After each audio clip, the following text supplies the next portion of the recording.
Right now, as you're watching this video, the empty space around you, the nothing between your hand and your screen, is exploding with particles. Not metaphorically, literally. Particles are appearing and disappearing in the void around you trillions of times per second. And here's what will make your brain hurt. These particles aren't coming from anywhere. They're not hidden. They're not tucked away in some invisible dimension. They're being created from absolute nothing, and then vanishing back into nothing, over and over again, right now, in the space you think is empty. What if I told you that empty space isn't empty at all? That what we call nothing is actually the most violent, chaotic, energetic thing in the entire universe? That the vacuum of space has more energy in a cubic centimeter than all the stars in the observable universe combined? This isn't speculation. This isn't philosophy. In 1947, a physicist named Willis Lamb measured this. He proved it. And when physicists calculated how much energy should be in empty space based on quantum mechanics, they got a number so large, so incomprehensibly massive, that if it were actually true, the universe would have torn itself apart the instant it began. This is called the vacuum catastrophe, and it's the single biggest unsolved problem in physics, off by a factor of 10 to the power of 120. That's not a million times wrong. That's a 1 with 120 zeros after a time's wrong. And yet, something is there. Something is happening in empty space. And by the end of this video, you're going to understand exactly what it is, why it matters, and how it changes everything you thought you knew about reality itself. But before we dive into the most mind-bending journey you'll take today, do me a favor, hit that like button right now and subscribe, because what you're about to learn will fundamentally change how you see the world, and I want to make sure you don't miss what's coming next. Also, drop a comment and tell me, where in the world are you watching this from, and what time is it right now? I'm genuinely curious to know who's having their mind blown at 3 a.m. versus over their morning coffee. Now, let's begin. Let's start with a question that seems simple, but will unravel everything. What is nothing? Close your eyes for a second. Imagine nothing. What did you picture? Probably darkness, right? Black space, maybe the void of space between stars. But here's the problem: darkness is something. Black is a color your brain creates. Space between stars still contains quantum fields, radiation, the cosmic microwave background, magnetic fields, gravitational waves. So that's not nothing. Okay, so let's remove everything. Take away all the atoms, all the light, all the fields, all the energy, everything. Now what do you have? This is what philosophers have wrestled with for thousands of years. Aristotle said nature abhors a vacuum, that true nothing can't exist. He was wrong about why, but accidentally correct about the conclusion. Here's where it gets interesting. In the early 1900s, physicists thought they had it figured out. The atom was the fundamental unit of reality. Break matter down far enough, you get atoms, and between atoms, you have empty space, a vacuum. Simple, right? Then quantum mechanics showed up and destroyed everything. In 1927, Werner Heisenberg discovered something called the uncertainty principle. Now you've probably heard of this, but let me tell you what it actually means, because it's far weirder than most people realize. Heisenberg showed that at the quantum level, you cannot know both the position and momentum of a particle with perfect precision. The more precisely you know one, the less you can know about the other. This isn't a limitation of our measuring tools. It's a fundamental property of reality itself. But here's what blows people's minds. This same principle applies to energy and time. You cannot know the exact energy of a system, and exactly when that energy exists at the same time. And this creates a loophole in the laws of physics, a loophole that makes empty space impossible. Think of it like this. Imagine you're a bank teller, and the rules say your register must balance perfectly at the end of each day. But what if there was a rule that said you don't have to balance the register if you borrow money and pay it back fast enough that no one can check? so you could borrow $1 million, as long as you put it back within a microsecond. That's essentially what's happening in empty space, except with energy and particles. The uncertainty principle means that for incredibly brief moments, the universe doesn't know exactly how much energy exists in a given space. And during those brief moments, particles can pop into existence as long as they disappear before the universe notices they broke the energy conservation law. This isn't a metaphor. This is literally what happens. In 1948, a Dutch physicist named Hendrik Casimir predicted something remarkable. He said if you take two metal plates and put them very close together in a vacuum, the plates should be pushed together by the vacuum itself. Not by air pressure, there's no air. Not by magnetism or static electricity. By nothing. By the vacuum. Think of it like this. Imagine you're at a crowded concert and people are jumping around randomly in all directions. If you and your friends stand far apart, you get bumped equally from all sides. But if you stand very close together, fewer people can jump in the space between you and can hit you from the outside. So you get pushed together. The metal plates work the same way. Particles are constantly appearing and disappearing everywhere, but fewer can appear between the plates than outside them, so the plates get pushed together. In 1997, Steve Lamoureux actually measured this effect. The Casimir effect is real. Empty space pushes things together. Nothing as force. Now here's where we need to upgrade your understanding of what reality actually is, because everything you learned in school is wrong. Not approximately wrong. Fundamentally wrong. You were taught that matter is made of particles, right? Little tiny balls, like microscopic marbles. Electrons orbit the nucleus like planets around the sun. It's a nice picture. It's also completely false. There are no particles. There never were.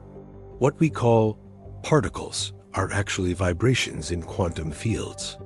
And these fields exist everywhere, at all times, filling all of space. Let me explain this carefully, because this is the key to everything. Imagine the entire universe is filled with invisible fields, like an ocean. In fact, there isn't just one ocean. There's a separate ocean for every type of particle. There's an electron field that fills all of space. There's a quark field.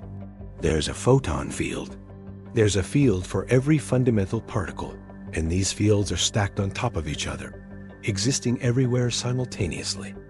Now, when we say we observe a particle, what we're actually observing is a concentrated vibration in one of these fields, like a wave on the ocean. An electron isn't a thing. It's what we call a localized excitation in the electron field. A photon isn't a thing. It's a vibration in the electromagnetic field. Think of it like this. Imagine a guitar string. When the string is still, it's like the vacuum state of a field.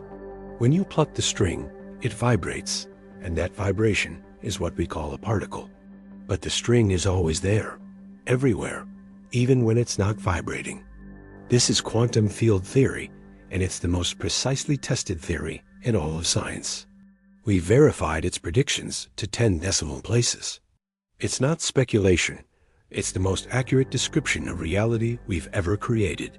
So now, let me ask you, if particles are just vibrations in fields, and the fields exist everywhere, including in empty space, then what's the lowest energy state of a field? Zero energy, right? The field is just sitting there, perfectly still, not vibrating at all. Wrong. This is where Heisenberg's uncertainty principle comes back to haunt us. If a quantum field had exactly zero energy, we would know both its energy and its rate of change with perfect precision, which violates the uncertainty principle. So the field can't be perfectly still. It has to be fluctuating, vibrating randomly, even when it's in its lowest possible energy state. These are called quantum fluctuations, or vacuum fluctuations, and they're happening everywhere, all the time, in every field, right now around you. The electromagnetic field is spontaneously creating photons out of nothing, and then absorbing them back into nothing. The electron field is creating electron-positron pairs out of nothing, and annihilating them back into nothing. Every field is doing this, constantly, creating a seething, boiling foam of particles appearing and disappearing in timescales, so short we can barely measure them. What we call empty space, or the vacuum, is actually this churning sea of quantum fields in their lowest energy state, but still fluctuating like crazy. It's not empty. It's the most energetic thing that exists. Here's what will blow your mind. These fluctuations aren't just theoretical. They have measurable effects on the real world. In the 1940s, Willis Lamb discovered that these vacuum fluctuations slightly shift the energy levels of electrons in hydrogen atoms. This is called the Lamb shift, and he won the Nobel Prize for it in 1955. The particles that don't exist, that pop in and out of existence too fast to be real, are actually changing the behavior of real stable particles. Reality is being influenced by things that technically aren't there. Okay, so we've established that empty space is filled with particles constantly appearing and disappearing. But we need to talk about what these particles actually are, because calling them particles is misleading. Physicists call them virtual particles, and the name is perfect because they occupy this weird liminal space between existing and not existing. Here's the thing. Virtual particles don't follow the normal rules. A real electron has a specific mass and a specific charge. A virtual electron can have almost any mass and energy, as long as it doesn't last long enough to violate the uncertainty principle. It's like the universe is running on credit, borrowing energy to create particles, but it has to pay that energy back so quickly that no one can catch it cheating. The equation that governs this is beautiful and terrifying.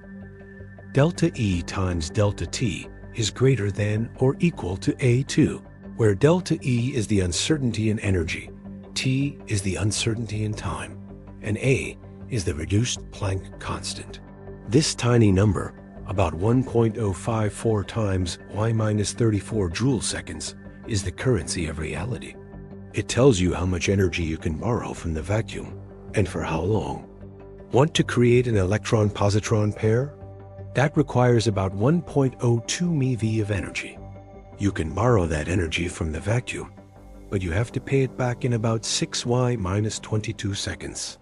That's 0.0000000000000000006 seconds.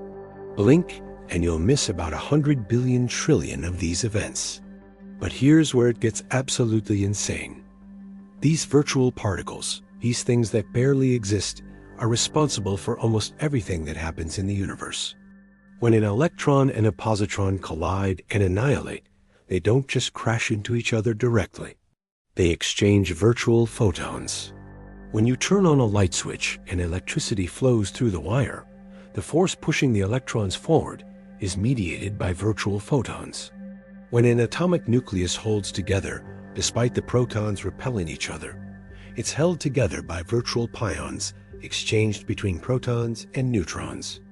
Every force, every interaction, every event at the quantum level involves these particles that don't quite exist. Let me give you a specific example that will make this concrete. Take a hydrogen atom, 1 proton, 1 electron. According to classical physics, the electron should crash into the proton immediately because opposite charges attract. But according to quantum mechanics, the electron exists in a cloud around the proton. Fine, but that's not the full story. The electromagnetic field between the electron and proton is filled with virtual photons constantly being created and destroyed. These virtual photons carry momentum between the electron and proton, creating the electromagnetic force that holds them together. But they also interact with each other, creating virtual electron-positron pairs, which then create more virtual photons, which create more virtual pairs, and so on. The empty space between the electron and proton is actually a roiling chaos of particles appearing, interacting, and disappearing. And we can calculate exactly how all these virtual particles affect the energy levels of the atom. When we do the calculation and compare it to experiments, we get agreement to 10 decimal places. The things that don't exist are the most real things in physics. Now, this raises a philosophical question that should keep you up at night. What does it mean to exist? We usually think existence is binary. Something either exists or it doesn't. A chair exists. A unicorn doesn't. Simple. But virtual particles show us that existence is actually a spectrum. They exist enough to have measurable effects. They exist enough to mediate every force in the universe. But they don't exist enough to be observed directly or to violate energy conservation.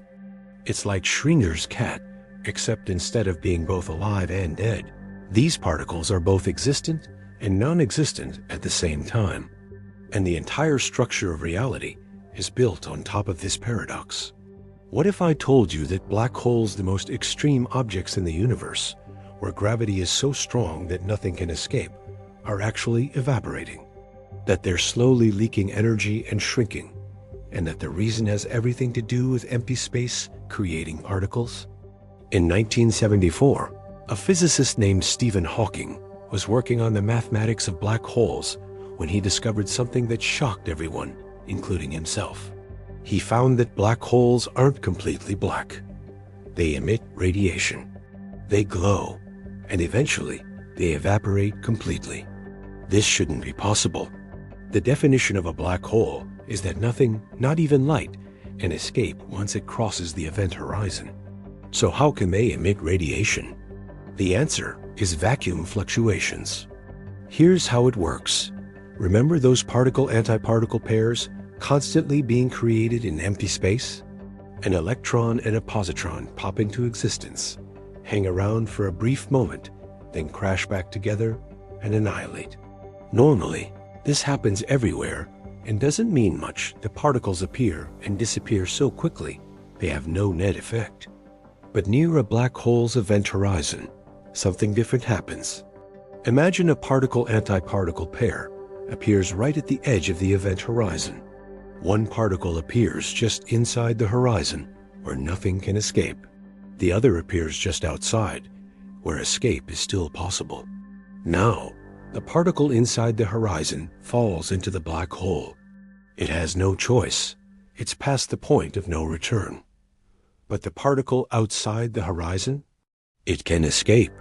And from our perspective, outside the black hole, it looks like the black hole just emitted a particle. But here's the really weird part. That particle that escaped is now real. It's no longer a virtual particle that has to pay back its energy debt in a fraction of a second. It's a permanent particle that will exist forever. So where did the energy come from to make it real? From the black hole itself. The particle that fell into the black hole had negative energy from the black hole's perspective, so the black hole lost mass. The black hole paid the energy debt that the virtual particle owed to the universe. Think of it like this. Imagine you and a friend are in debt together for $1,000. Normally, you'd both have to pay it back. But if your friend falls into a black hole before you can pay, the debt collectors come after you for the full amount, and the black hole effectively loses $1,000. That's Hawking radiation. The smaller the black hole, the stronger this effect becomes. A black hole with the mass of the Sun would take 1,067 years to either far longer than the current age of the universe. But a black hole the mass of a mountain would evaporate in seconds, releasing more energy than all the nuclear weapons on Earth combined. And here's what should blow your mind. We've never observed Hawking radiation directly. Black holes in the universe are too large and too far away, but the mathematics is ironclad. The prediction follows inevitably from combining quantum mechanics and general relativity. It has to be true, unless one of those theories is wrong, and both theories are the most precisely tested theories in physics. This is the power of theoretical physics. We can predict phenomena we've never seen, based solely on the mathematical structure of our theories. And when we eventually observe Hawking radiation, and we will, it will be another confirmation that empty space really is creating particles out of nothing. But Hawking radiation reveals something even deeper. It shows that the vacuum state of quantum fields, what we call empty space, depends on the observer. An astronaut falling into a black hole would see vacuum, nothing special. But an astronaut hovering outside the black hole would see the vacuum producing real particles and radiation. The same space looks different, depending on how you're moving through it. This means that the concept of empty space isn't absolute. It's relative. What you call a vacuum, I might call a particle-filled space, depending on our reference frames. Even nothing is relative. Now we need to talk about the single most disturbing calculation in the history of physics. It's called the vacuum catastrophe, or the cosmological constant problem, and it's so bad that it makes physicists want to give up and become farmers. We've established that empty space is filled with quantum fields constantly fluctuating, creating virtual particles. Each fluctuation carries energy. So the question becomes, if we add up all the energy from all the fluctuations in all the fields, how much energy does empty space contain? When physicists first tried to calculate this in the 1950s and 60s, they discovered something horrifying. The answer is infinity. Literally infinite energy density in every cubic centimeter of space. Obviously, that can't be right. If empty space had infinite energy, the universe would be infinite too, or would have collapsed immediately, or would have exploded into, well, we don't even have words for what would happen. Reality would be impossible. So physicists figured they must be doing something wrong. Maybe the calculation breaks down at some energy scale. In quantum field theory, you have to set what's called a cutoff energy, a maximum energy for your virtual particles. This is physically reasonable because we know our theories break down at the Planck energy, about YPGeV, where quantum mechanics and gravity both become important, and we'd need a theory of quantum gravity to make predictions. Fine, so let's set the cutoff at the Planck energy and recalculate. The answer we get is about Y/Pa joules per cubic meter. Want to know how much dark energy, the mysterious energy causing the universe's expansion to accelerate, we actually observe? About 10 to 9 joules per cubic meter. The difference between the theoretical prediction and the observed value is 10,122. That's the number 1, followed by 122 zeros. This is the worst prediction in the history of science. It's not off by a factor of 2 or 10 or even a million. It's off by more than a googol times, a billion times a trillion. This is the vacuum catastrophe, and nobody knows why. There are only a few possibilities. First, maybe our calculation is just wrong. Maybe there's some cancellation mechanism. We don't understand where all these huge positive and negative contributions to the vacuum energy almost perfectly cancel out, leaving just a tiny remainder. But that would require fine-tuning to 120 decimal places, like balancing a pencil on its point while standing on a basketball during an earthquake. It's technically possible, but seems absurdly unlikely. Second, maybe our theories are wrong.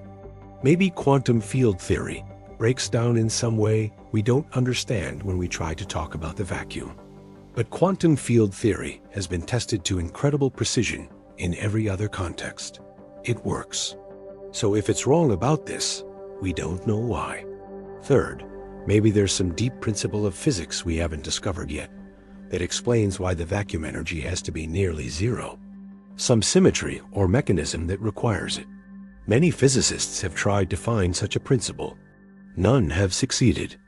A physicist named Steven Weinberg suggested something called the anthropic principle as a partial answer. He said maybe the vacuum energy takes on different values in different parts of the universe, or in different universes in a multiverse.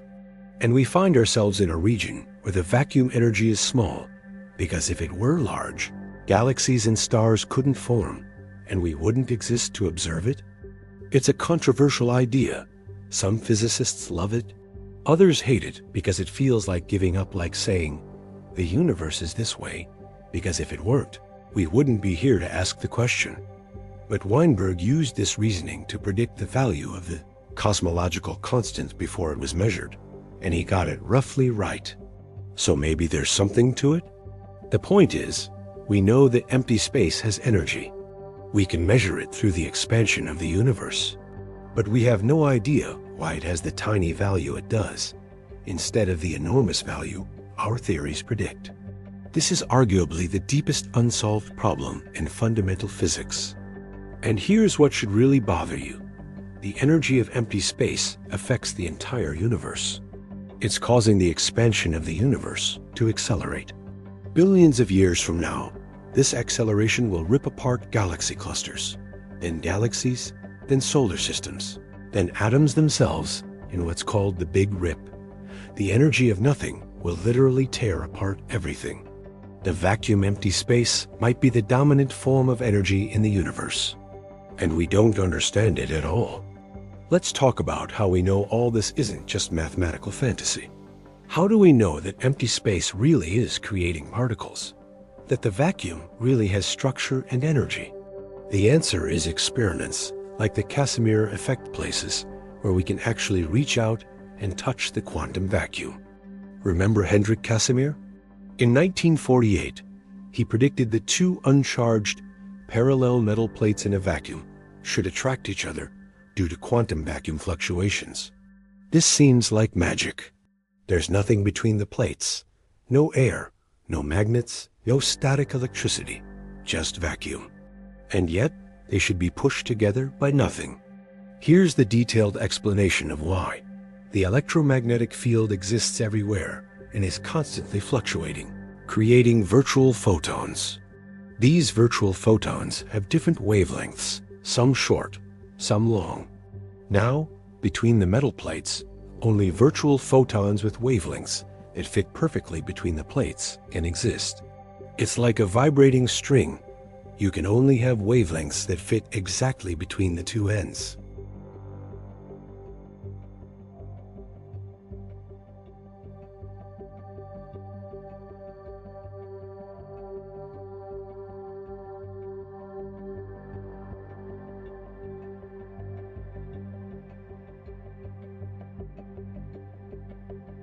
The force is tiny.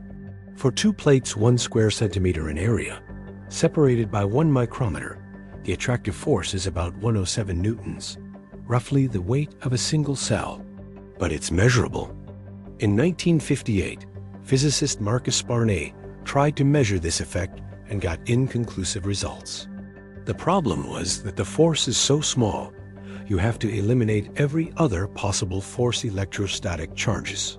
Air pressure, temperature differences, magnetic fields, surface imperfections.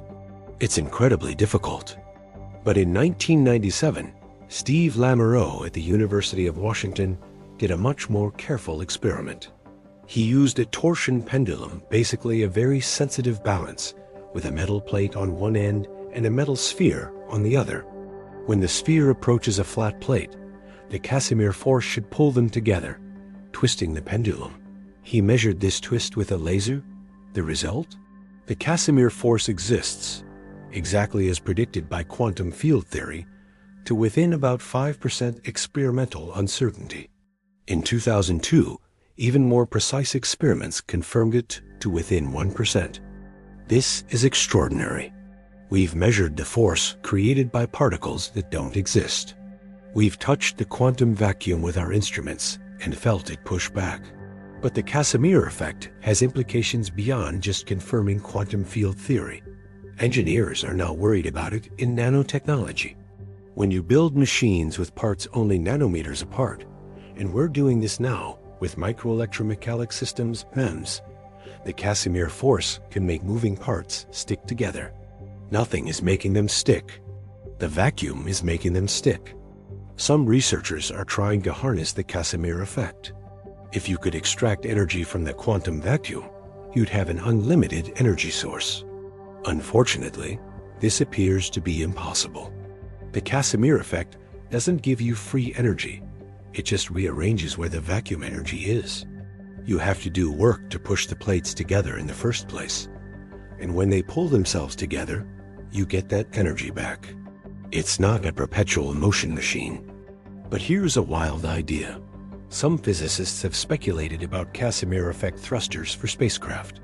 By manipulating the quantum vacuum with carefully arranged plates or cavities, you might be able to create a tiny thrust without propellant. The force would be minuscule, but in the vacuum of space with no friction, even a tiny continuous force could eventually accelerate a spacecraft to high speeds. This hasn't been built yet, and it might not work, but the fact that we're even discussing it shows how real these vacuum effects are. We're talking about engineering the fabric of spacetime itself. The Casimir effect also has implications for our understanding of reality. It shows that the structure of spacetime, whether it's open or bounded, affects the quantum vacuum. The vacuum state depends on the geometry of space. Empty space near a boundary is different from empty space far from any boundary. This connects to something called the Unruh effect, predicted by physicist William Unruh in 1976. He showed that an accelerating observer in empty space would see themselves surrounded by thermal radiation, while a stationary observer would see nothing. Accelerate fast enough, and you'd experience the vacuum as a warm bath of particles.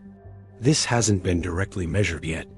You'd need to accelerate to an appreciable fraction of the speed of light to see a significant effect.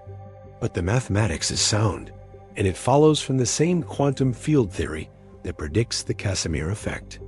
The message is clear. The vacuum isn't a thing. It's different for different observers, depending on how they're moving and what boundaries are present.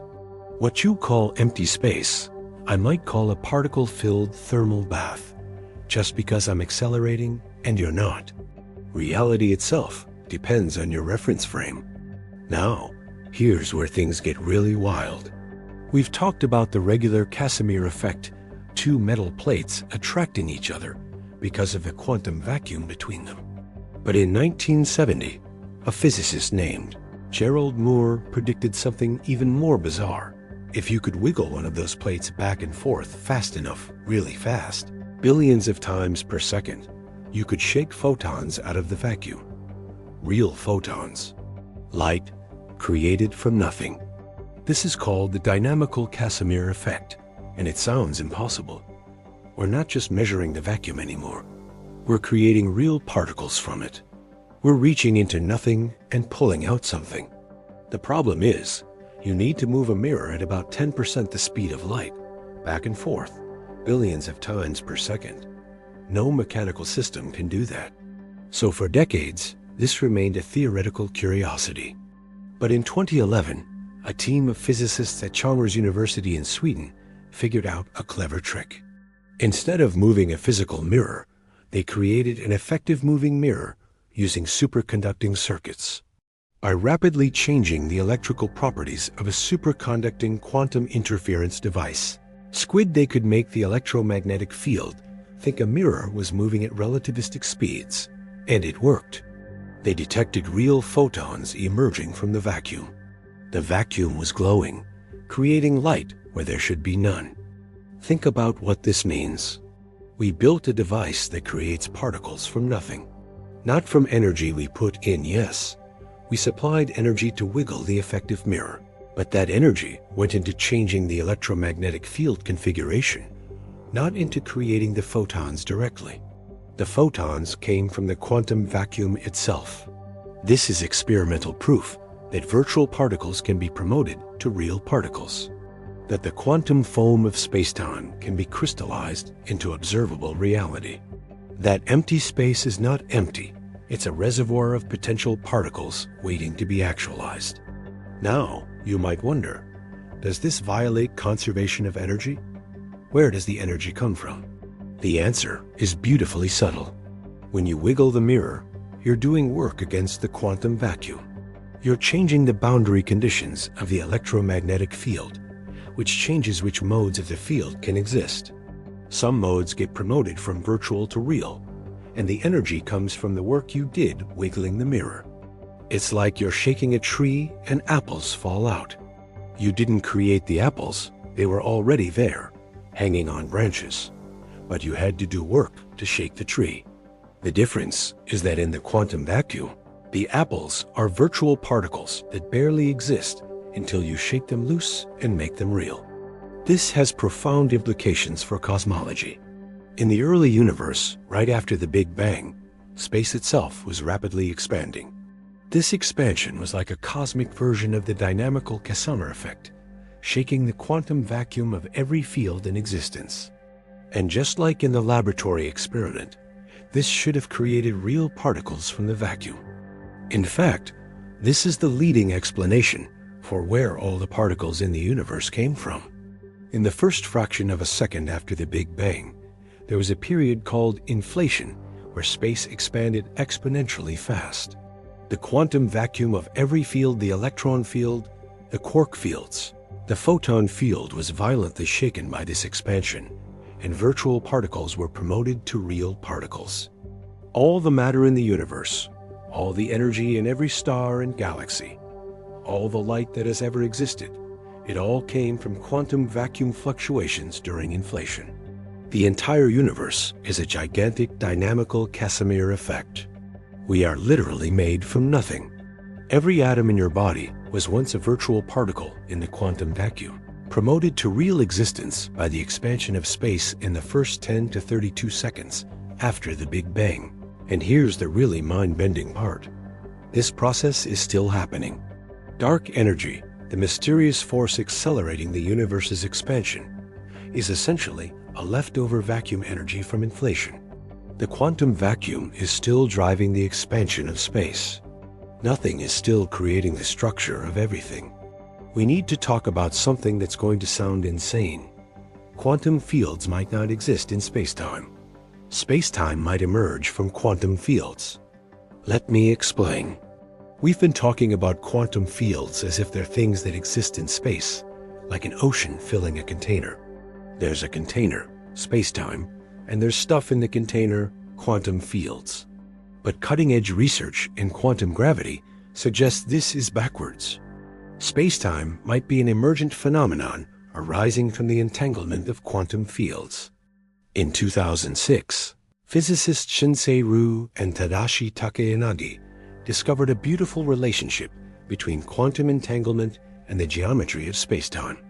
They showed that in certain theoretical models, the amount of entanglement between two regions of quantum fields determines the geometric distance between those regions in spacetime.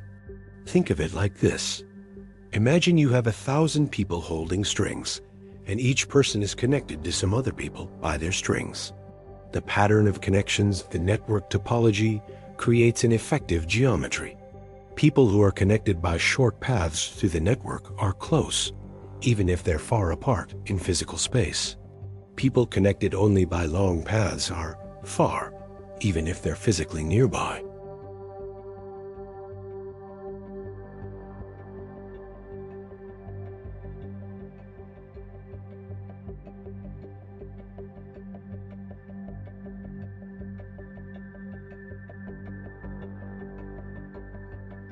This idea has been developed extensively in the context of the holographic principle and the ADCCFT correspondence, discovered by Juan Maldacena in 1997.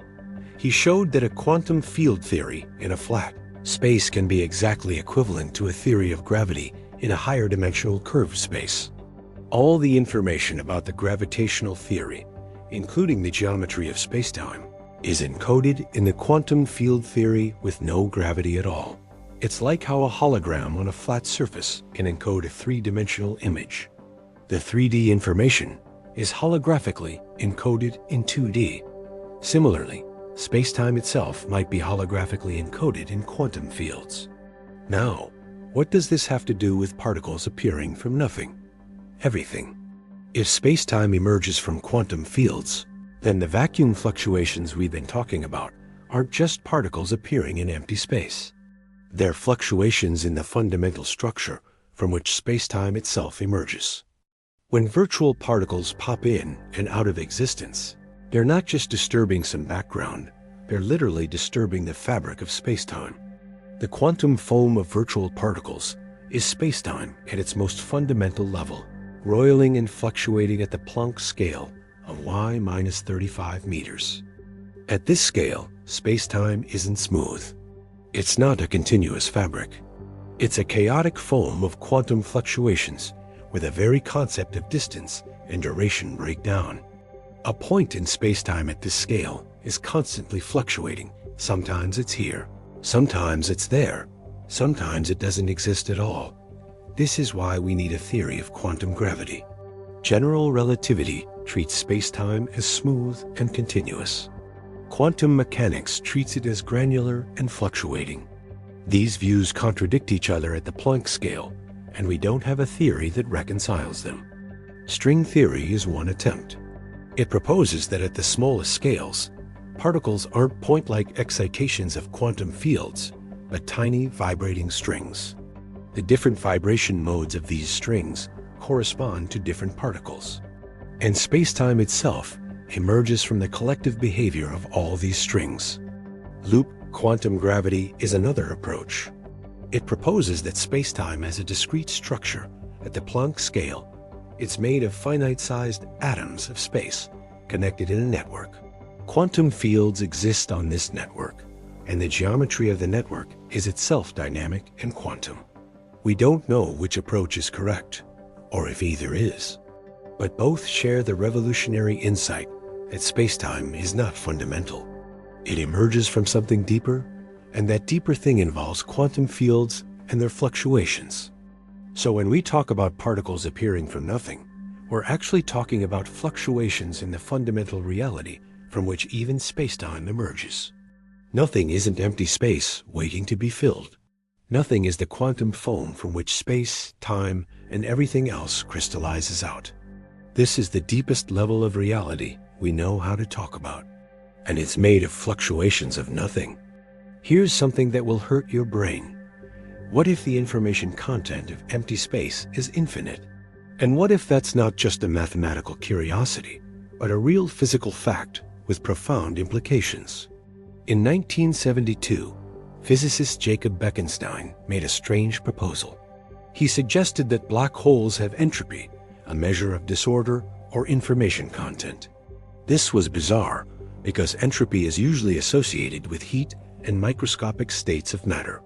Black holes shouldn't have entropy because they have no internal structure. They're just points of mass and spin in spacetime. But Bekenstein showed that if black holes didn't have entropy, you could violate the second law of thermodynamics.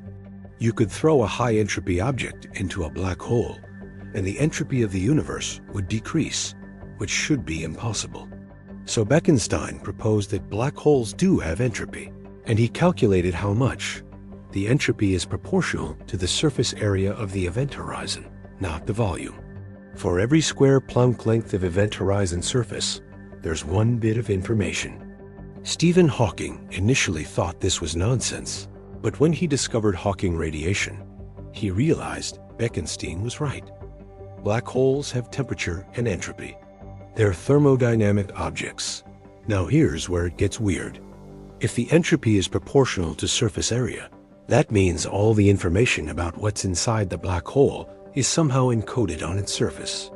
It's as if the three-dimensional interior of the black hole is actually holographically encoded on its two-dimensional surface. This led Leonard Susskind and Gerard T. Hooft to propose the holographic principle in the 1990s. The maximum amount of information that can be contained in a region of space is proportional to its surface area, not its volume. Think about how strange this is. You have a room with a certain volume. Common sense says the amount of stuff you can pack into the room depends on the volume. A bigger room holds more stuff. But the holographic principle says no, the maximum information content depends on the surface area of the walls. It's as if reality is fundamentally two-dimensional, and the three-dimensional world we experience is a holographic projection from that 2D surface. Now, what does this have to do with the quantum vacuum? Everything. If information is limited by surface area, and if the vacuum fluctuations we've discussed carry information, then the structure of the vacuum must somehow respect this holographic bound. Some physicists have suggested that space-time itself is an emergent hologram, arising from quantum entanglement patterns in a lower dimensional theory. In this view, the vacuum empty space is actually the holographic projection of quantum information encoded on some distant surface. This leads to the black hole information paradox, which is still not fully resolved. When matter falls into a black hole, and then the black hole evaporates through Hawking radiation, what happens to the information about that matter? Classical general relativity says the information is destroyed. It disappears behind the event horizon and is gone forever when the black hole evaporates. But quantum mechanics says information can never be destroyed. This is a fundamental principle called unitarity. So either general relativity is wrong, or quantum mechanics is wrong, or something weird is happening with information in the quantum vacuum. Hawking initially thought information was destroyed, but after decades of debate, he conceded in 2004 that it must be preserved, though the mechanism remains unclear. Recent work suggests that the information might be encoded in subtle correlations in the Hawking radiation correlations that involve quantum entanglement with the vacuum fluctuations near the event horizon. In other words, the virtual particles in empty space near a black hole might be entangled with the Hawking radiation in ways that preserve information. Nothing the quantum vacuum is actively participating in information preservation. This has led to some wild ideas. Physicist Juan Maldacena has proposed that entangled particles connected by quantum correlations are actually connected by tinies, wormholes in space-time shortcuts through nothing. The famous phrase, A equals EPR, suggests that Einstein-Rosen-Bridges wormholes are the same as Einstein-Podolsky-Rosen pairs entangled particles. If this is true, then every entangled pair of particles has a microscopic wormhole connecting them through the quantum vacuum. And since entanglement is everywhere, every particle that has ever interacted is entangled with its partner spacetime is riddled with these microscopic wormholes, a quantum foam of connections through nothing. Your brain contains about YD particles, and many of them are entangled with particles elsewhere in the universe. If I equals EPR is correct, your brain is connected to the rest of the universe by countless microscopic wormholes through the quantum vacuum. You are literally, physically connected to everything through nothing. Let's talk about the single most important moment in the history of the universe, the moment when nothing became everything. In the 1980s, physicist Alan Guth was trying to solve several problems with the Big Bang theory. Why is the universe so uniform? Why is it so flat? Why don't we see magnetic monopoles, which should have been created in huge quantities in the early universe? He proposed a solution called cosmic inflation. In the first tiny fraction of a second after the Big Bang specifically, from about 10 to 36 to y minus 32 seconds, the universe expanded exponentially fast, doubling in size every 10 to 37 seconds. In this brief moment, a region of space smaller than a proton expanded to be larger than the observable universe today. This inflation was driven by a quantum field called the inflaton field, which existed in a high-energy vacuum state, a false vacuum. The inflaton field eventually decayed to its true vacuum state, and the energy released from this decay created all the matter and radiation in the universe. Think of it like this. Imagine a ball sitting on top of a hill.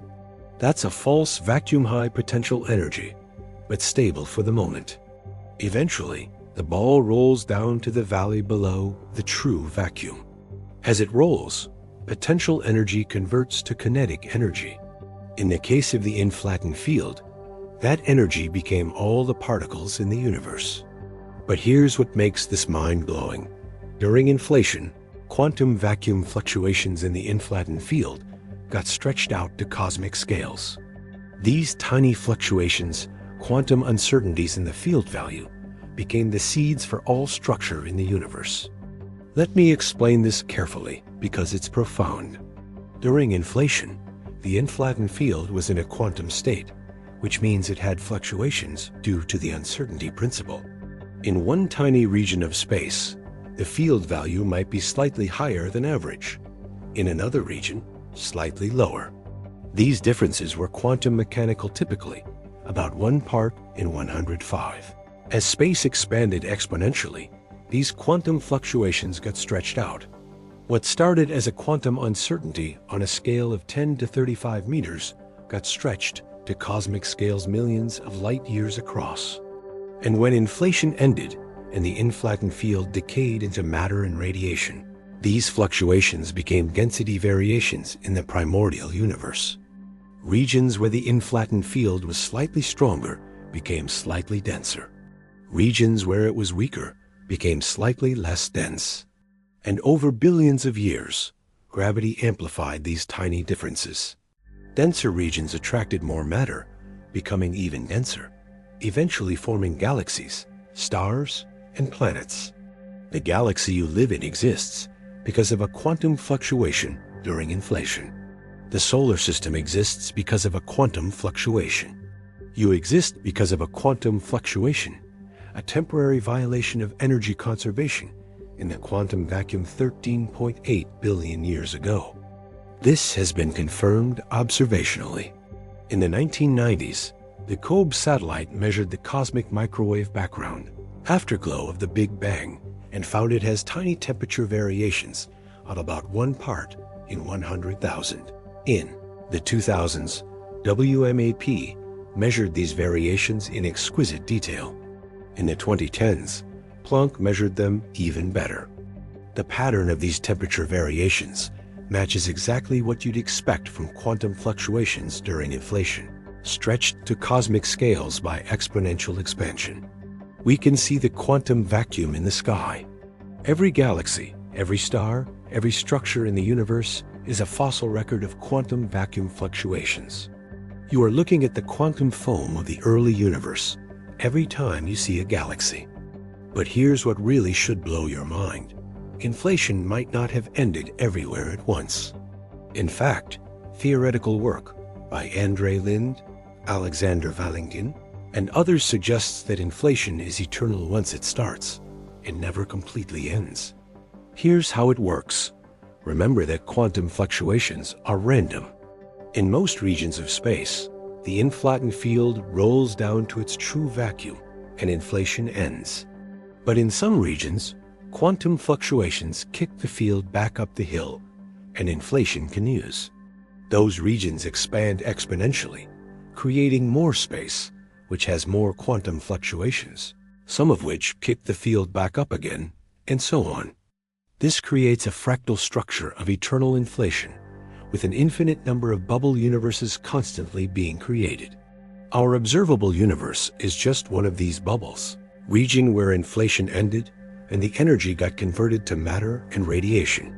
In other regions, other bubbles, inflation ended differently.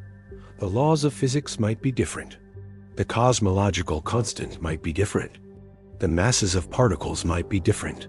Everything we think of as fundamental constants might just be environmental variables, different in different bubbles. This is the multiverse, and it all comes from quantum vacuum fluctuations during inflation. If eternal inflation is correct, and many cosmologists think it is, then nothing is still creating universes right now. Quantum fluctuations in the inflattened field are constantly nucleating new bubble universes, each with its own Big Bang, its own laws of physics, its own destiny. Reality is an infinite fractal of universes, all born from nothing. Now we're going to venture into speculative territory, but it's too fascinating not to discuss. Could the quantum vacuum be related to consciousness? Before you dismiss this as pseudoscience, let me be clear. This is controversial and unproven, but there are serious physicists thinking about this, and the ideas are worth considering. Roger Penrose, who won the Nobel Prize in Physics in 2020 for his work on black holes, has long argued that consciousness can't be explained by classical physics or even by standard quantum mechanics. He proposes that consciousness arises from quantum processes in the brain specifically, in structures called microtubules inside neurons. Microtubules are tiny cylindrical structures made of proteins called tubulins. Penrose and anesthesiologist Stuart Hameroff have argued that quantum states in these microtubules can exist in superposition, being in multiple states at once, and that consciousness arises when these superpositions collapse, due to quantum gravitational effects. Now, whether this theory is correct is highly debated. Most neuroscientists are skeptical. But what's interesting for our purposes is the role Penrose assigns to the quantum vacuum. In Penrose's view, the collapse of quantum superpositions isn't random. It's influenced by the structure of spacetime itself at the quantum level. And remember, spacetime at the Planck scale is the quantum vacuum, the foam of virtual particles and fluctuations we've been discussing. So in Penrose's theory, consciousness is literally interacting with the quantum vacuum. Your thoughts, your subjective experience, arise from quantum processes that couple to the fundamental structure of spacetime. This is wild speculation, and I want to emphasize that. But it's not crazy. We know that quantum effects occur in biological systems. Photosynthesis uses quantum coherence. Birds navigate using quantum entanglement in their eyes. Enzymes use quantum tunneling. The idea that the brain might use quantum effects for computation isn't absurd. And if consciousness does involve quantum processes, then those processes necessarily involve the quantum vacuum, because all quantum phenomena involve vacuum fluctuations at some level. Here's a different angle. Some physicists have speculated that the quantum vacuum might be a medium for information storage or even computation. The idea is that because the vacuum is filled with quantum fields with infinite degrees of freedom, it could potentially store or process unlimited information. This is highly speculative and not mainstream physics. But it leads to interesting questions. When you think a thought, your neurons fire, releasing neurotransmitters, which bind to receptors, which trigger electrical signals. But at the quantum level, all of these processes involve photon exchanges, virtual photons mediating electromagnetic forces between molecules. Those virtual photons come from the quantum vacuum. So in some sense, every thought you have involves pulling information from the quantum vacuum, processing it, and returning it to the vacuum. You're not just made of atoms that came from the quantum vacuum 13.8 billion years ago. You're continuously interacting with the quantum vacuum at every moment, at every scale, in every process that makes you conscious. Now, here's where it gets really weird. In quantum field theory, all particles of the same type are identical. Every electron is exactly the same as every other electron. There's no way to tell them apart, tag one to track it. This is called particle indistinguishability. But this creates a strange picture of reality. When an electron and positron annihilate, they disappear back into the vacuum. When a new electron-positron pair appears from the vacuum, are these the same particles or different particles? The question doesn't even make sense in quantum field theory. There's no continuity of identity for quantum particles. Some physicists, like John Wheeler, have suggested taking this to its logical extreme. Maybe there's only one electron in the universe, zigzagging back and forth through time. Every electron you see is the same electron at different moments in its eternal journey. This idea doesn't work technically. There are other problems with it. But it illustrates how weird particle identity becomes when you take quantum field theory seriously. Your electrons aren't yours. They're temporary excitations of the universal electron field, appearing from the vacuum, participating in your neurochemistry for a moment, and disappearing back into the vacuum. You don't have particles.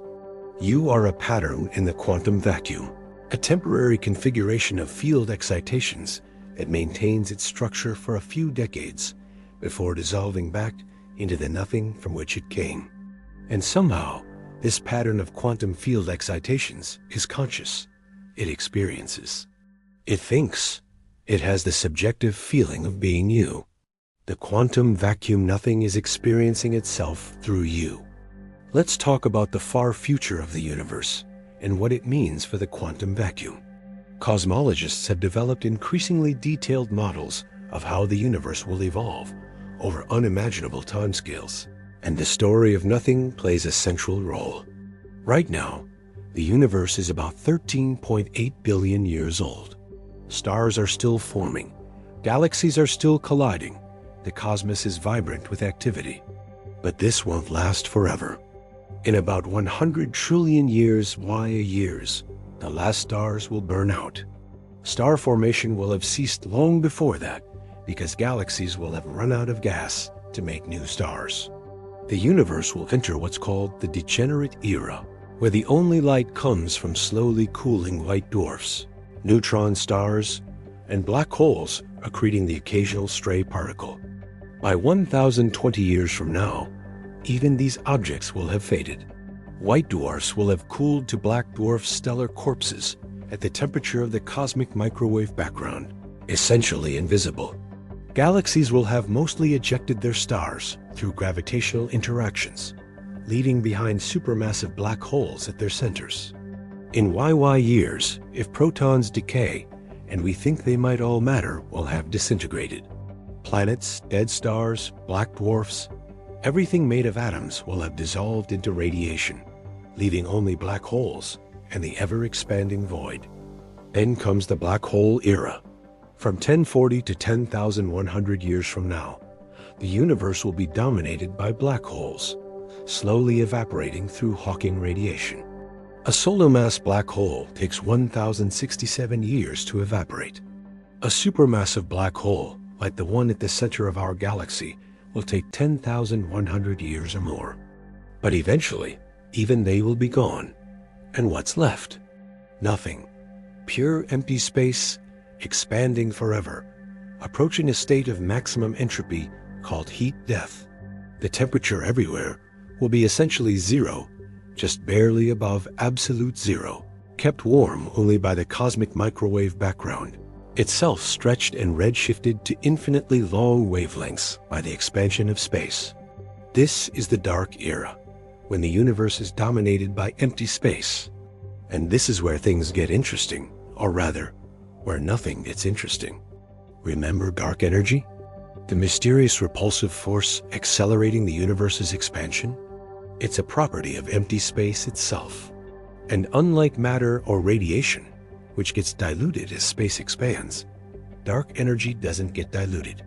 It's a constant energy density of the vacuum. This means that as everything else fades away, dark energy becomes proportionally more important. Eventually, after 10,100 years or so, the universe will be 100% dark energy and quantum vacuum fluctuations. Nothing will dominate everything. And in this empty universe, quantum fluctuations will continue. Virtual particles will still appear and disappear. The quantum foam will still be there, even though there's nothing else, no matter, no radiation, no structures, no observers. But here's where it gets really wild. If you wait long enough, and I mean really long, like 101,056 years, quantum fluctuations might spontaneously create entire universes. This is called a Boltzmann brain, or Poincare recurrence. The idea is that given infinite time, even incredibly unlikely quantum fluctuations will eventually occur. And some of those fluctuations might be large enough and coherent enough to create a region of space that looks like a universe, complete with galaxies, stars, planets, and even conscious observers. Physicist Roger Penrose has a different take on the far future. He proposes that when the universe reaches maximum entropy and all matter has decayed, time itself becomes meaningless because there's no change, no events to distinguish one moment from another. In this state, he argues, the universe might undergo a conformal transformation, a kind of geometric rescaling that makes the infinite future equivalent to a new Big Bang. This is called conformal cyclic cosmology, and it's controversial. But the idea is that the end of one universe is the beginning of the next in an eternal cycle. And the quantum vacuum, the nothing between cycles, is the bridge connecting them. These are speculations, but they're based on our best understanding of physics. And they all point to the same conclusion. The quantum vacuum is eternal. Matter is temporary. Structure is temporary. Consciousness is temporary. But the quantum foam, the nothing, from which everything emerges, is forever. In the end, we return to nothing. But it's not the nothing we started with. It's a nothing enriched by everything that has been, encoded in subtle correlations in the quantum vacuum. waiting perhaps to burst forth into a new universe, new structures, new consciousness. Nothing is both the beginning and the end. We've talked about what the quantum vacuum is and what it does. Now we need to confront a much harder question. Why is the quantum vacuum the way it is? Why does it have the properties it does? Why this nothing instead of some other nothing? This is where physics touches metaphysics, and we need to be very careful about what we can and can't say with confidence. The vacuum state of quantum fields depends on a bunch of numbers called parameters, things like the mass of the electron, the strength of the electromagnetic force, the cosmological constant, and so on. We can measure these numbers to incredible precision, but we can't explain why they have the values they do. For example, the electron mass is about 9.109 times 10 to 31 kilograms. Why that number? Why not twice as much, or half as much, or a completely different value? We don't know. It's a free parameter in our theories. We have to measure it and plug it in by hand. There are about 26 such free parameters in the standard model of particle physics and general relativity, and many of them seem fine-tuned for life. If the electron mass were significantly different, atoms couldn't form. If the cosmological constant were much larger, galaxies couldn't form. If the strong nuclear force were slightly weaker, atomic nuclei would fall apart. This has led to what's called the fine-tuning problem. Why are the laws of physics and the vacuum state of quantum fields so precisely calibrated to allow for complexity, structure, and life? There are several possible answers, and none of them are entirely satisfying. First possibility, pure luck. Maybe there's no deep explanation. The parameters just happen to have these values, and we happen to exist in a universe where they allow for life. This seems like a cop-out, but it might be true. Second possibility, there's a deeper theory that explains the parameters. Maybe there's some fundamental principle or symmetry that requires the electron mass to be exactly what it is. We haven't found such a theory yet, but maybe we will. String theory claims to be such a theory, but after decades of work, it hasn't made testable predictions that distinguish it from alternatives. Third possibility, the anthropic principle, as we discussed earlier. Maybe there are many universes with different vacuum states and different parameters, and we find ourselves in one that allows for observers because, well, we couldn't find ourselves in a universe that doesn't allow for observers. This is frustrating for many physicists because it seems to abandon the search for a deeper explanation, but it might be true. And if eternal inflation is correct, it provides a mechanism for creating many different bubble universes with different properties. Here's the thing, though.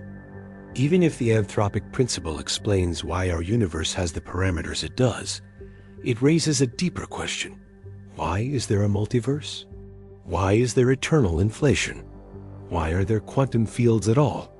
Why is there something rather than nothing? Philosopher Gottfried Wilhelm Leibniz called this the primordial existential question. Why is there something rather than nothing? And it's arguably the deepest question in all of philosophy and science. Some physicists, like Lawrence Krauss, argue that quantum field theory provides an answer. As we've discussed, quantum fields can't have zero energy due to the uncertainty principle, so they must fluctuate. In a sense, something is more stable than nothing, because nothing would violate the uncertainty principle. But this just pushes the question back. Why do quantum fields exist? Why does the uncertainty principle hold? Why are there laws of physics at all? Other physicists and philosophers argue that nothing is actually impossible or incoherent. That the question, why is there something rather than nothing, assumes that nothing is a viable option, but maybe it isn't. Maybe existence is necessary in some deep logical or mathematical sense. Physicist Max Tegmark has proposed the mathematical universe hypothesis, idea that physical reality is literally a mathematical structure, and all mathematically consistent structures exist. In this view, the reason there's something rather than nothing is that nothing isn't a mathematically consistent structure, but something, including our universe, is. This is highly speculative and not testable, but it's an attempt to answer the deepest question by making existence logically necessary rather than contingent. My personal view, and this is just my opinion, not established science, is that we may never have a fully satisfying answer to why there's something rather than nothing. The question might be fundamentally unanswerable because any explanation would itself be something that exists, and we'd have to ask why that explanation exists. But what we can say is this: the quantum vacuum, the nothing we've been talking about, is as close to nothing as physical reality allows. It's the minimum possible state of existence, and it's inherently unstable in the sense that it constantly fluctuates, creating temporary somethings from nothing. In a very real sense, existence is fighting against non-existence at every moment, at every point in space, in the quantum flow. And existence is winning merely by the tiniest margin allowed by the uncertainty principle. You are the result of that fight. You are existence's answer to the void. You might be thinking, this is all fascinating, but does it matter for everyday life? Can we do anything with our understanding of the quantum vacuum? The answer is yes, and some of the applications are already changing the world, while others might reshape the future of humanity. First, let's talk about what's already here. Quantum field theory, including our understanding of vacuum fluctuations, is the foundation for almost all modern technology. Semiconductors, the chips in your phone, your computer, your car, are designed using quantum mechanics. Lasers rely on quantum transitions between energy states. MRI machines use nuclear magnetic resonance, a quantum phenomenon. GPS satellites have to account for relativistic effects that come from the structure of spacetime. But more directly, effects like the Casimir force are becoming important in nanotechnology. Engineers designing micro-electromechanical systems, MEMS, have to account for the Casimir effect because at scales of nanometers, the attraction between surfaces due to vacuum fluctuations can cause moving parts to stick together. This is a real engineering constraint that has to be designed around. Some researchers are exploring whether the Casimir effect could be used for ultra-low friction bearings or even for stiction-free surfaces in nanorobots. If you could manipulate the quantum vacuum to reduce friction at the nanoscale, you could build more efficient machines. More speculatively, some physicists have wondered whether we could extract energy from the quantum vacuum. After all, the vacuum has energy. We've spent this whole video talking about it. Can we tap into it? The disappointing answer is probably not. While the vacuum does have energy, extracting it would require creating regions of lower vacuum energy density, which takes more energy than you get out.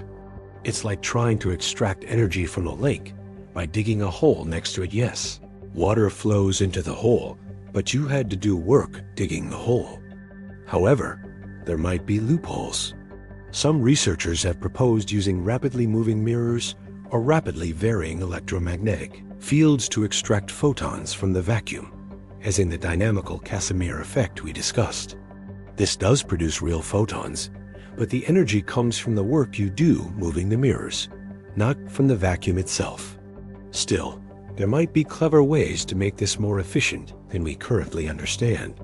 More promising is the application of quantum field theory to developing new technologies.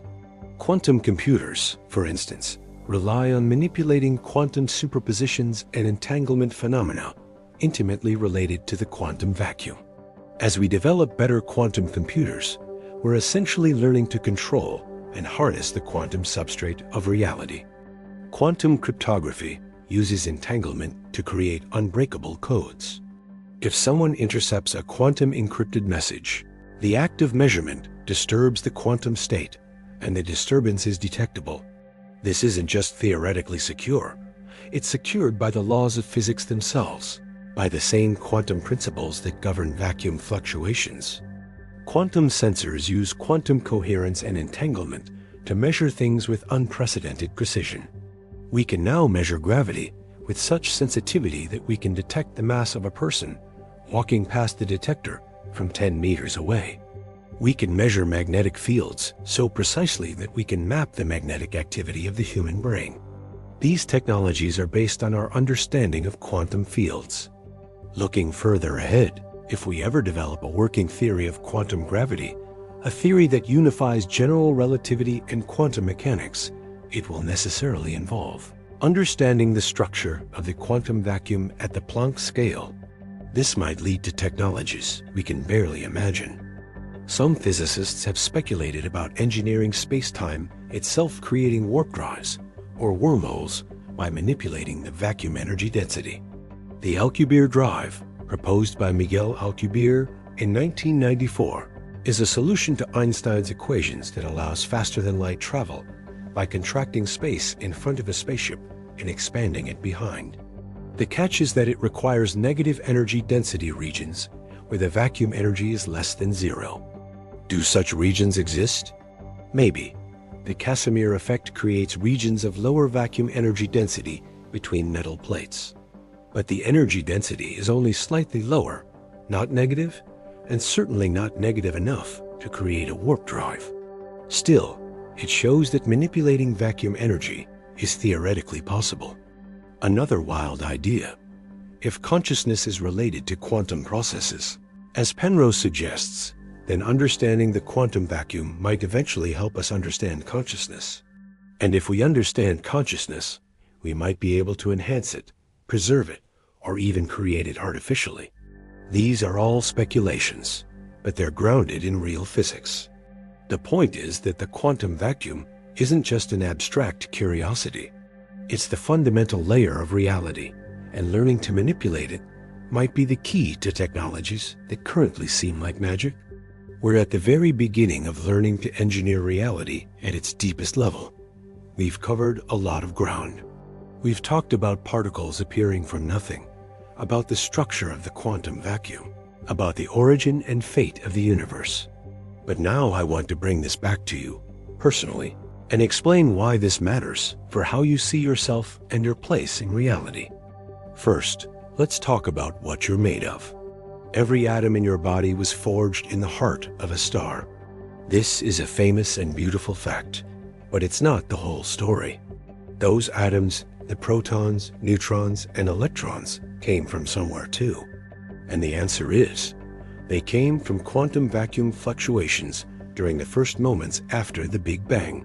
During cosmic inflation, the quantum vacuum of every field was violently shaken by the exponential expansion of space. Virtual particles got promoted to real particles.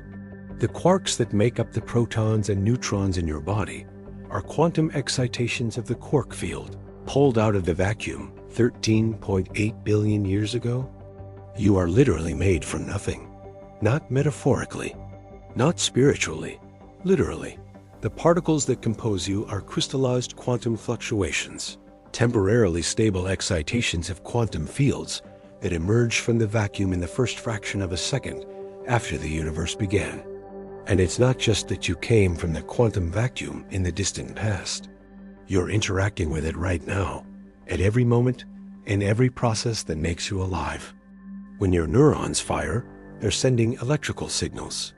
Those signals involve ions-charged atoms moving through channels in cell membranes. The forces that move those ions are electromagnetic forces, mediated by virtual photons exchanged between charged particles. Every thought you have involves trillions of virtual photons appearing and disappearing in your brain. When you see something, photons hit receptors in your retinas and trigger chemical reactions. Those reactions involve electrons jumping between energy levels in molecules, and those transitions involve the absorption and emission of virtual photons interacting with the electromagnetic field. Every chemical reaction in your body, every molecule binding to another molecule, every enzyme catalyzing a reaction, every ATP molecule providing energy to your cells, involves quantum processes that couple to the vacuum. You are not separate from the quantum vacuum. You are a highly organized pattern in the quantum vacuum, a temporary configuration of field excitations that maintains itself by constantly exchanging energy and particles with the vacuum around it. Think about that. The vacuum empty space is not separate from you. It's not something out there that you're floating in. You are continuous with it. The quantum fields that make up your body are the same fields that fill all of space. The difference is just that in your body, those fields are in a highly organized, complex, self-sustaining configuration. When you die, that configuration will dissolve. The atoms will disperse. The molecules will break down. The quantum field excitations will decay back into the vacuum. In a very literal sense, you will return to nothing. And this is important, the quantum vacuum is not actually nothing. It's a seething ocean of potential, constantly fluctuating, constantly creating and destroying, filled with infinite possibilities. You came from that, and you'll return to that. And maybe, trillions of years from now, when the universe is aged beyond recognition, a quantum fluctuation will occur that creates another complex, conscious pattern in the quantum fields. And that pattern will be different from you, but it will be the same kind of thing, another temporary crystallization of existence out of the void. You are one of the ways the universe has found to look at itself. You are the quantum vacuum, organized in such a way that it can think, feel, wonder, and ask questions about its own nature. And here's what I find most profound. You didn't have to exist. The quantum fluctuations that seeded galaxy formation during inflation were random. A slightly different fluctuation pattern, and Earth never forms. Or it forms, but life never emerges. Or life emerges, but humans never evolve.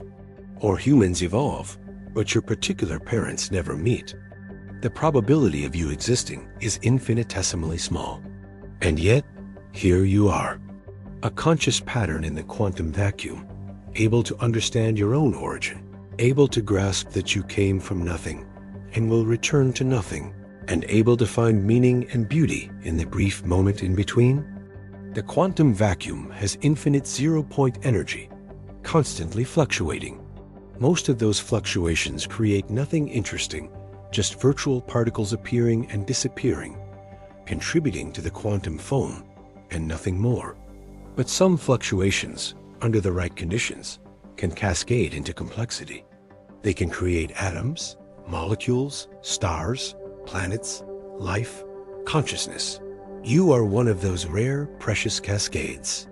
You are what happens when nothing organizes itself into something capable of wondering about nothing.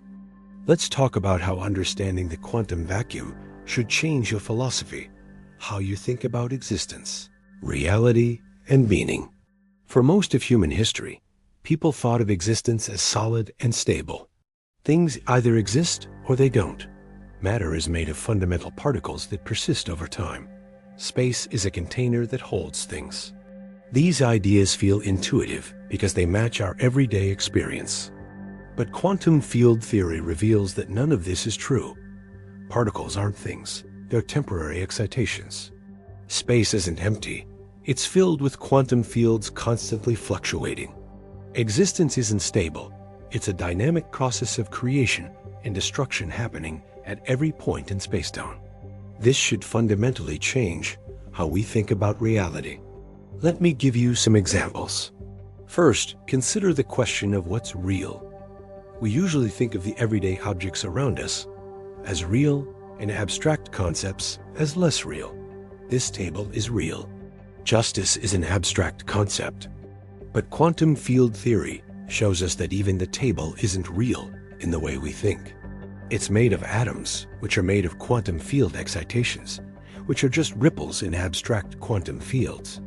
The table is really just a stable pattern in quantum fields, no more fundamentally real than a wave on the ocean. Meanwhile, the quantum fields themselves, which we can't see or touch, are actually more fundamental, more real than the table. The abstract is more real than the concrete. Second, consider the question of permanence. We usually think of objects as persisting over time. This chair is the same chair today as it was yesterday. You are the same person today as you were yesterday. But quantum field theory shows that particles are constantly being created and destroyed. The electrons in your body are constantly exchanging virtual photons with the vacuum. They're being annihilated and recreated, or more accurately, they're constantly transitioning between being well-defined particles and being delocalized excitations of the electron field. Your persistence over time isn't due to some underlying substance remaining the same. It's due to a pattern remaining approximately the same, even as the underlying quantum field excitations are constantly changing. You are a pattern, not a thing. And patterns are defined by relationships and processes, not by the persistence of substance. Third, consider the question of emergence. How do complex phenomena arise from simple underlying laws? How does consciousness emerge from unconscious matter? How does life emerge from non-living chemistry? Quantum field theory doesn't answer these questions directly, but it shows us that emergence is everywhere, at every level. Spacetime itself might emerge from the entanglement structure of quantum fields. Particles emerge from quantum fields. Atoms emerge from particles. Molecules emerge from atoms. And at each level, new properties appear that weren't present at the level below.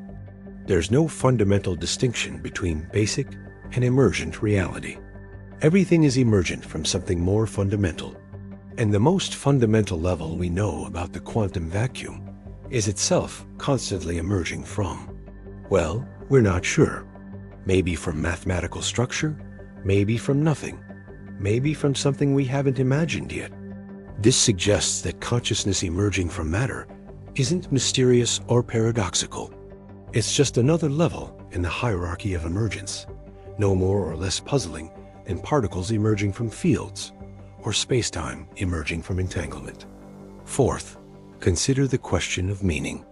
If you're just a temporary pattern in the quantum vacuum, destined to dissolve back into nothing, does your life have meaning? Does anything you do matter? Here's how I think about it. Meaning isn't something that exists objectively in the universe, like mass or charge. It's something that conscious beings create by caring about things. And the fact that you came from nothing and will return to nothing doesn't diminish the meanings you create. It enhances it. You are a temporary self-organizing eddy in the quantum fields, lasting for a few decades before dissipating.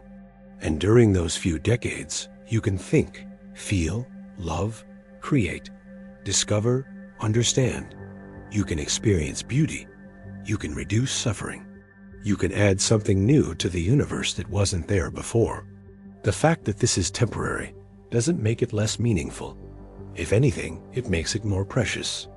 You get this one brief moment of existence, pulled out of the quantum vacuum by an incomprehensibly improbable series of events, and you get to decide what to do with it. The quantum vacuum doesn't care about you. It has no purpose, no plan, no desires. It just fluctuates blindly, eternally. But you care. You have purposes and plans and desires. And that makes you more than just a pattern in the fields. It makes you a pattern that matters, at least to itself and to other patterns like you. Finally, consider the question of connection. We think of ourselves as separate individuals, isolated from the rest of reality by the boundaries of our skin. But quantum field theory shows this is an illusion. The quantum fields that make up your body are the same fields that make up everything else. You're continuously exchanging particles with your environment, breathing in air, eating food, radiating heat. The virtual particles in your body are entangled with virtual particles elsewhere. If I equals EPR is correct, you're connected to the rest of the universe by microscopic wormholes through the quantum vacuum. You're not a separate thing interacting with the universe. You're a way the universe is organized in one particular region of spacetime. When you interact with another person, you're not two separate things meeting. You're two regions of the quantum fields interacting, exchanging photons and phonons and virtual particles, becoming entangled in ways both physical and psychological. In a very real sense, there's only one thing in the universe, the quantum vacuum, organized in endlessly diverse ways, some of which are conscious and call themselves people. You are the universe experiencing itself. We've reached the end of our journey through nothing. Let me summarize what we've learned and leave you with some final thoughts. Empty space isn't empty. It's filled with quantum fields in their lowest energy state, constantly fluctuating due to the uncertainty principle. These fluctuations create virtual particles that appear and disappear in timescales so short they barely exist, yet they have measurable effects on reality. These vacuum fluctuations mediate every force in the universe. They cause black holes to evaporate. They push metal plates together. They can be shaken into real particles by rapidly moving boundaries. They seeded all the structure in the universe during cosmic inflation. The energy density of the quantum vacuum is one of the deepest mysteries in physics. Our theories predict it should be enormous, but measurements show it's tiny. We don't know why, and solving this vacuum catastrophe might require a revolution in our understanding of physics. The quantum vacuum might not even exist in space-time. Space-time itself might emerge from the entanglement structure of quantum fields. At the deepest level, nothing and something might be two sides of the same coin, separated only by our perspective as macroscopic observers. And you, personally, are made from quantum vacuum fluctuations. You came from nothing 13.8 billion years ago. You're continuously interacting with nothing right now, and you'll return to nothing when you die. But during this brief moment of existence, you can understand, appreciate, love, and create meaning. This is the gift of nothing, that out of the quantum foam, out of endless random fluctuations, occasionally something stable emerges. Occasionally, a pattern arises that can maintain itself, grow more complex, evolve, and eventually become conscious. Occasionally, nothing manages to organize itself into something that can ask, why is there something rather than nothing? You are impossibly improbable. You are infinitely precious. You are the quantum vacuum's way of knowing itself. So what should you do with this knowledge? How should it change your life? First, appreciate the miracle of your existence. You didn't have to be here. The universe didn't have to produce conscious observers. But here you are, able to understand quantum field theory, able to grasp that you came from nothing. Don't waste that. Second, recognize your connection to everything. The separation between you and the rest of reality is arbitrary and temporary. You're not isolated. You're continuous with the quantum substrate that underlies all existence. Third, create meaning. The universe won't do it for you. The quantum vacuum has no purpose, but you can have purpose. You can care about things, pursue things, build things, help other conscious patterns like yourself. Fourth, stay curious. We've learned an enormous amount about the quantum vacuum, but we're still ignorant about the deepest questions. Why does the cosmological constant have the value it does? What happens to information in black holes? Does space-time emerge from entanglement? How did the universe begin? Is there a multiverse? These questions are still open, and maybe you, or someone watching this, will be the one to answer them. Thank you for taking this journey through nothing with me. If this video changed how you see reality, hit that like button and subscribe for more mind-expanding content. Drop a comment and tell me which part blew your mind the most. Was it Hawking radiation? The vacuum catastrophe? The fact that you're made of crystallized quantum fluctuations? And remember, you are not just in the universe. You are the universe, temporarily organized into a pattern that can think, feel, and understand its own origin. You are the quantum vacuum's gift to itself. Make it count.